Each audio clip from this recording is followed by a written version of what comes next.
It was an interesting weekend, yeah. I went to that house viewing and it went pretty well. Thanks for asking. I'm quite hopeful about it, but I suppose we'll have to wait and see.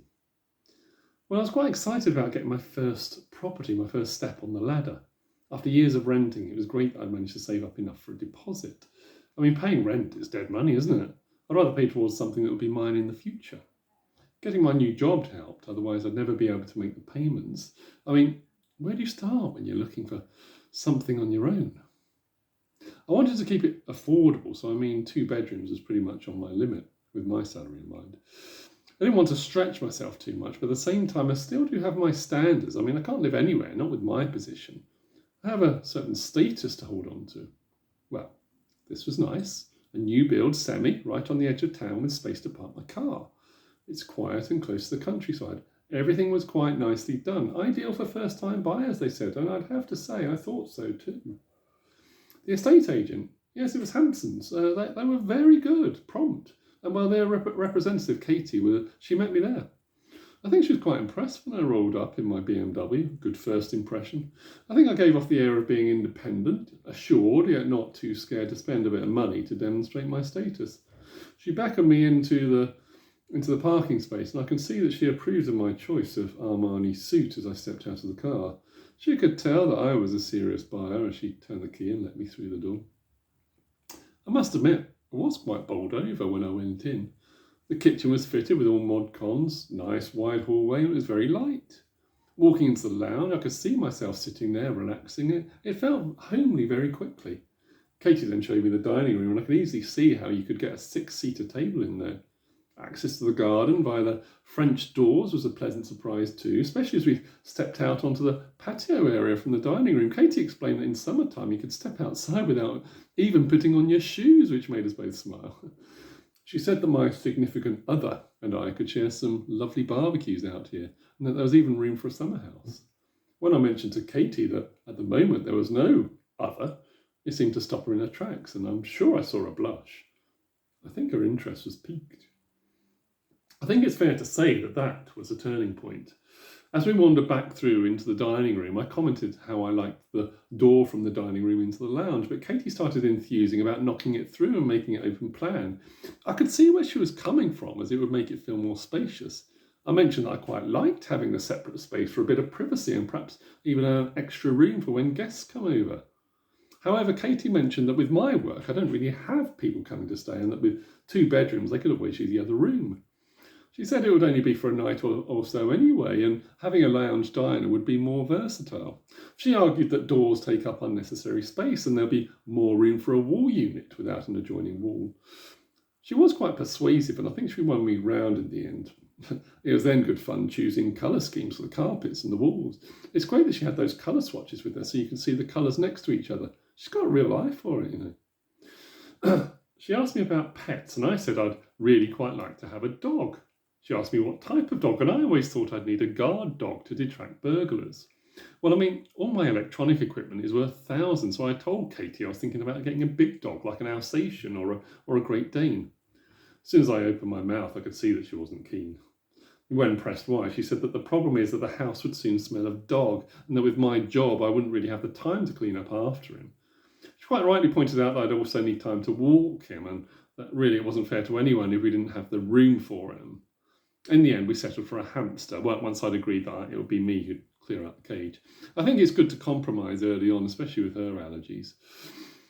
She then showed me the garage space. I thought this was good, as for insurance I could keep my pride and joy in here out of sight of anyone else. It's quite a good size, and Katy thought that there would be room for the chest freezer at the back. Initially, I'd spoken about keeping my drum kit in the dining room, but after the discussion about knocking through, it made sense for me to keep it in here. Then I could play away to my heart's content without really disturbing anyone else. I started to picture having them all set up and could start to visualise how it all could work. I've always wanted an area where I could properly give them a good play. It was all becoming real. The last area to see was upstairs. The bathroom was small yet manageable, and for the moment we'd make do with a shower over the bath. Maybe in a couple of years there could be space downstairs for a separate walk-in shower. It might mean taking some of the space from the garage, so I'd need to shift the drums around a bit. I thought we could manage for now, and then it was time to inspect the bedrooms. The main bedroom was fine, and having some of the wardrobes built in is a real space saver. It certainly got the sun in the afternoon too, which made it quite pleasant.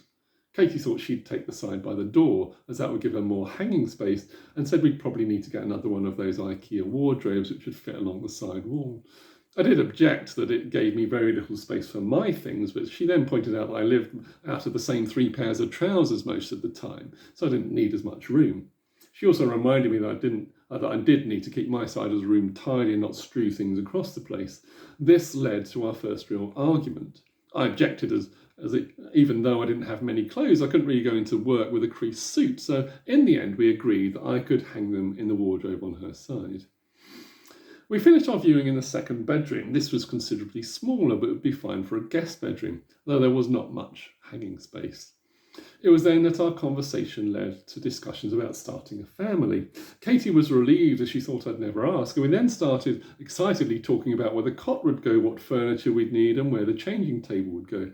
We exchanged ideas on the colour scheme and were unsure whether it should be Disney, more classic but more dated now maybe, or Peppa Pig, which is currently very popular, but would it stand the test of time? Discussion intensified and we agreed that if we wanted a second or even a third, the house really wouldn't be big enough. Moving probably would be a consideration, but it's the hassle really of packing everything up, especially with all of the paraphernalia that comes with a little one. In the end, we agreed that probably extending might be the best, and there is a reasonable plot out the back, where we could even have a 2-story extension. This would solve the issue of the second bathroom without having to compromise on my drum space. It's exciting to plan ahead and think of the future. I decided there and then that I would put in an offer. It was going to be my dream house. As we were planning the final touches to the extension, Katy took my hand and looked at me earnestly. I knew she had something to tell me and it couldn't wait. We sat down side by side in the spare room while Katy waited for the right moment. I had to steel myself for it, so I took a deep breath. I knew what she was about to tell me wouldn't be easy. She told me that things were going so fast and her head was all in a blur. She wasn't sure what to think anymore. I suppose it was good that she was telling me this now, but it's not an easy thing to hear. It was then that she admitted to me she was seeing other people. It was a bit of a body blow. I couldn't look at her, but I had to know. She said she had another appointment at 15:40 and then one at 16:30. The latter, she said, was not looking quite so hopeful, as having done the searches, she wasn't sure if he'd be in a position to get a mortgage, but the one at 15:40 was a bit more promising. Single man, had inherited from his family and was looking at a 3-bedroom property on Ash Lane, which is on the nicer side of town. She said they'd viewed it once before and they'd hit it off pretty well. She thought he might be making a move and putting in an offer as well, so she wasn't too sure what would happen. She said it was an easier commute for her as well, as it was down the A358, and that would cut out the bypass in the mornings. I can safely tell you that I felt the bubble had truly burst. So where does that leave me, you ask? Well, I'll have to think carefully about whether to put in the offer. Katy thinks she'll hear back about Ash Lane property by Thursday, so it's a waiting game until then.